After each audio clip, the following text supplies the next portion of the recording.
Hello everyone, চলো আজ তোমাদের সাথে একটা ভেজ বিরিয়ানির রেসিপি শেয়ার করব। যদিও ভেজ বিরিয়ানি আমি আজকে প্রথমবার বানাচ্ছি, তাই ভাবলাম চলো তোমাদের সাথে একটু শেয়ার করা যাক। তো আমি এখানে বানানোর জন্য নিয়েছি পনির, মাশরুম, সয়াবিন আর আলু। এই দিয়ে আমি ভেজ বিরিয়ানিটা বানাবো। তো পনিরগুলো আমি ভেজে তুলে রাখবো, তারপরে মাশরুম সয়াবিনটা একটু হালকা সেদ্ধ করে ওর মধ্যে একটু টক দই আর সমস্ত কিছু মশলা মাখিয়ে নেব।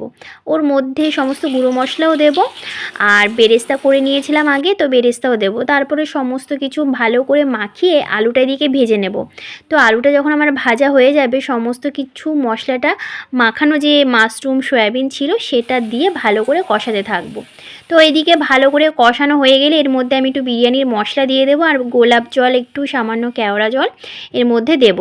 তো এদিকে কষানো হয়ে গেছে। আর বিরিয়ানিটা তোমরা জানোই ভাত যেভাবে ভাতটা আমরা বানাই আসলে, তো সেইভাবে ভাতটা আমি বানিয়ে রেখেছি।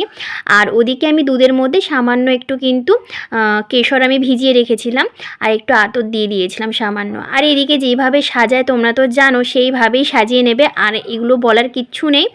আর এদিকে বিরিয়ানির সাথে খাওয়ার জন্য রায়তাটা যদিও আমার ভাই বানিয়েছিল, আমি বানাইনি, তো দারুণ টেস্টি বানিয়েছিল কিন্তু। তো যাই হোক, এদিকে বিরিয়ানি রাতের ডিনারে, আর তার সাথে রায়তা। তো চলো টাটা।